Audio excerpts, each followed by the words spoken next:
جہاں دیدہ میں خوش آمدید، موت اور زندگی آپس میں جڑے ہوئے ہیں۔ یہ سچ ہے کہ آج کا ہر زندہ شخص مستقبل کی لاش ہے۔ آج کی ایپیسوڈ میں ہم آپ کو موت کے فوراً بعد پیش آنے والے مختلف مراحل کے بارے میں بتائیں گے۔ دوستو، انسان چاہے حادثاتی موت مرے، بیماری سے اس کا انتقال ہو یا کسی اور واقعے کی وجہ سے اس کی جان جائے، ہر صورت میں اس کی روح کو چند مراحل سے گزرنا ہوتا ہے۔ آپ کو یہ جان کر حیرت ہوگی کہ جس لمحے روح جسم سے نکل جاتی ہے، اس کے ساتھ 3 مختلف طرح کے واقعات پیش آ سکتے ہیں۔ نمبر 1، روح کو انتہائی تیزی کے ساتھ دوسری دنیا میں منتقل کر دیا جائے۔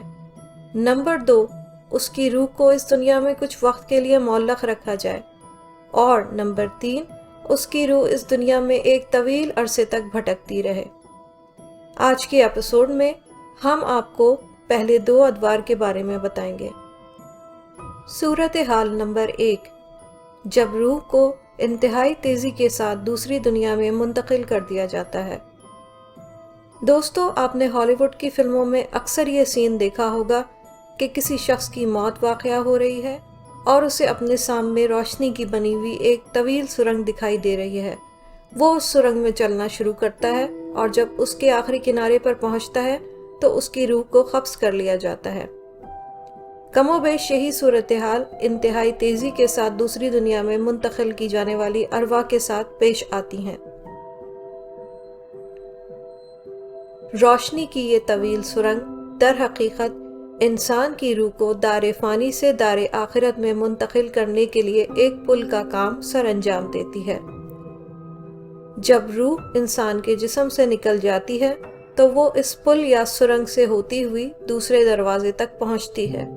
یہ دروازہ یا پورٹل اسی کے لیے کھولا جاتا ہے جس کا انتقال ہوتا ہے، اور جس لمحے روح اس دروازے سے گزر جاتی ہے، اس دروازے کو اور پورٹل کو ہمیشہ کے لیے بند کر دیا جاتا ہے اور اس کے بعد روح کبھی بھی اس دنیا میں نہیں آ سکتی۔ اسی درمیان مردے کے گھر والے اس کے لیے رونا دھونا شروع کرتے ہیں اور اس کی آخری رسومات کا بندوبست شروع کر دیتے ہیں۔ مردہ ان سب مناظر کو اپنی روحانی آنکھوں سے دیکھتا اور سنتا ہے۔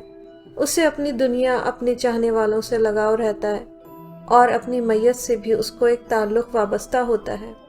چنانچہ مردے کی روح اپنی لاش کے ارد گرد منڈلاتی ہے اور اپنی ساری آخری رسومات ادا ہوتا دیکھتی ہے، اپنا کفن دفن دیکھتی ہے، کئی موقعوں پر اپنے جنازے یا فیونرل یا شمشان گھاٹ تک بھی جاتی ہے، مگر ان تمام واقعات میں اسے اپنے لیے دعا کی کوئی اجازت نہیں دی جاتی۔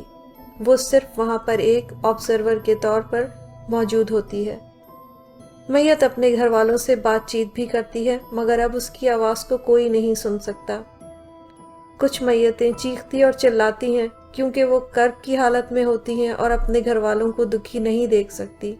کچھ بہت زیادہ خوف زدہ ہوتی ہیں اور ان کی چیخ و پکار کی وجہ ان کی طبیعت میں اس بات کا خوف ہوتا ہے کہ ان کو پتہ ہوتا ہے کہ آنے والے انتقال میں، یعنی کہ دوسری دنیا میں منتقلی کے بعد ان کے لیے کوئی عذاب موجود ہے۔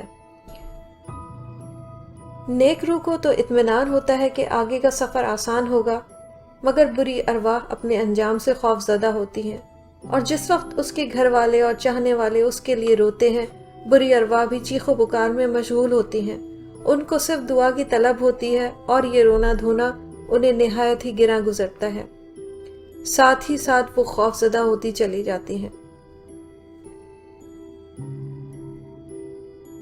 دوستو، حادثاتی موت یا اچانک مرنے والے افراد کی روح ایک صدمے یا شوق کی حالت میں ہوتی ہیں۔ اکثر روتی ہیں اور کچھ شدید غم اور کچھ شدید غصے کی حالت میں بھی ہوتی ہیں۔ یہ وقت جو روحیں اپنے جسم سے نکلنے کے بعد اپنے جسم کے پاس ہی گزارتی ہیں، 6 سے 8 گھنٹے اور کبھی 11 گھنٹے تک بھی ہوتا ہے۔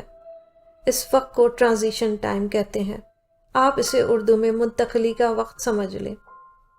اس دوران اگر مردے کو دفنا دیا جائے یا جلا دیا جائے یا کسی اور طریقے سے اس کی آخری رسومات کو پورا کر کے اسے اس کی آخری آرام گاہ تک پہنچا دیا جائے تو حالات کچھ اور ہوتے ہیں، اور اگر اس درمیان کفن دفن نہ ہوا ہو